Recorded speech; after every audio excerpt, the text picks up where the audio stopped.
abundant situation that more staff has been hired, and she's promised us 7 additional COs. But when you talk about modern equipment, what are you talking about? Like OC spray? What are you talking about? Currently, we have equipment that we use out in the community. OC spray, foam is actually what we have. Handcuffs, aspeton, our vests.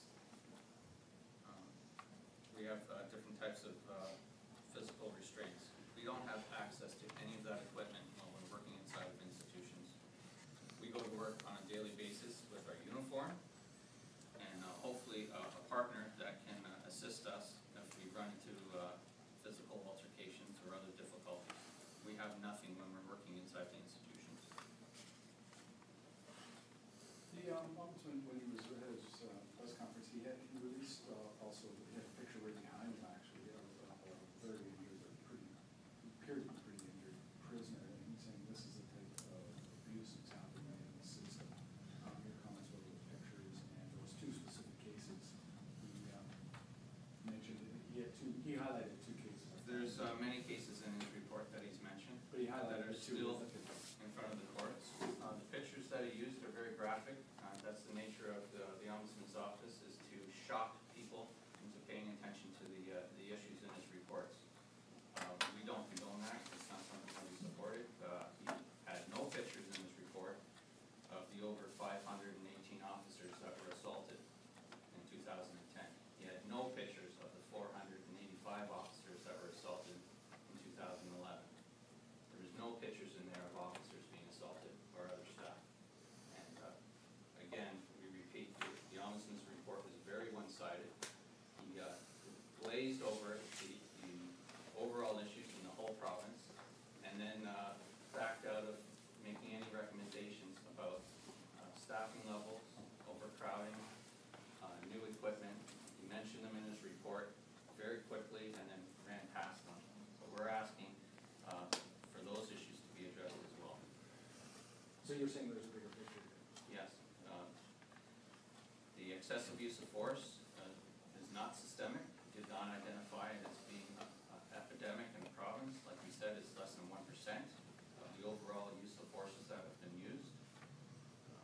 What is a systemic problem is the chronic understaffing.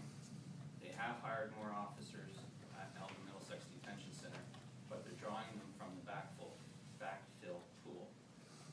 They're not actually new bodies coming into the facility. They're not adding new officers to the complement. They're just moving around budget lines. We're asking that they sit down with us, look at the staffing levels across the province, and increase them where they're needed. The other thing is, people that are in prison, a lot of them are there for violent reasons. Is there any way you can deal with these people that are violent people, have a history of violence, and have a history of without involving violence yourself? And are there safe ways there are other prison systems in the world or in this country that deal with violence, people with mental problems, without involving violence? You know what I'm saying? You've got 2. We have no modern equipment to deal with inmates in our custody that have behavioral problems. We have no equipment. If we go out into the community, we can put them in handcuffs. If they're assaulting other inmates, we have to go in and break up the fight. Our officers are responding to those fights without any equipment, without our vests, without OC spray, without batons. Our officers are responding with their hands. And our officers are getting injured. Inmates are getting injured from each other. Accidents do happen. And what we want to do is prevent the violence from starting.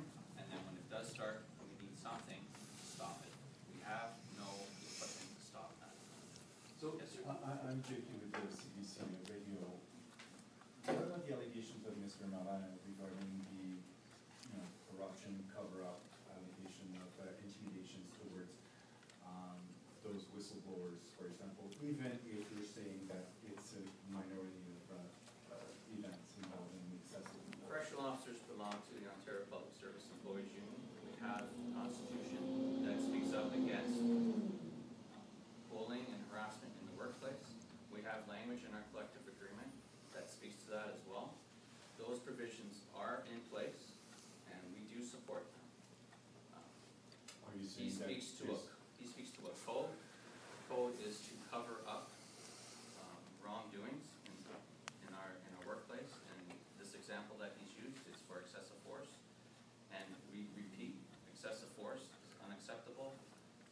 inmate, receiving excessive force is one too many, and we stand by that.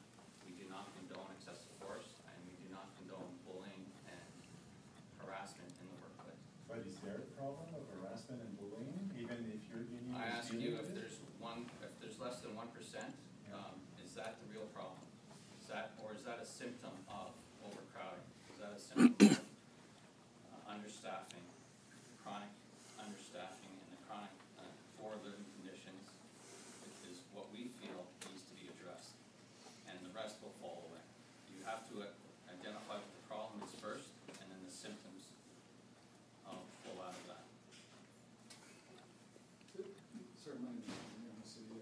There was the same day he released his report, there was also two former, I'm not thinking it was, so there was two, there was a court case going on that was dealing with an assault inside the prison system. You think that was a coincidence that the same day that he highlights his report, that I can't comment on things You're- that are you're still feeling going, it. that case is still going through criminal court today, so I can't comment on it.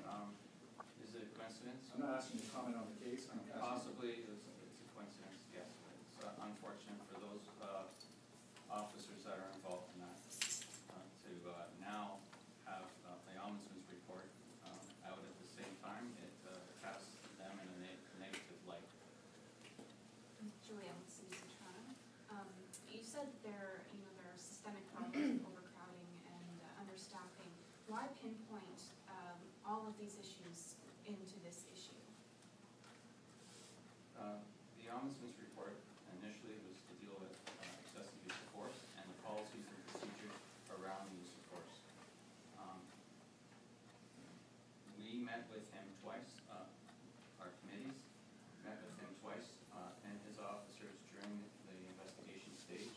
We asked that the scope of the report be broadened. We feel that excessive force is not a systemic issue, and he did not identify it as being systemic. We do feel that there are systemic issues in our workplace. The jails in Ontario are chronically overcrowded, understaffed. A lot of our facilities are outlived their use, and there's no plans in place, short-term or long-term, to deal with those issues. In the city of Toronto, a new jail is being built, which is long overdue.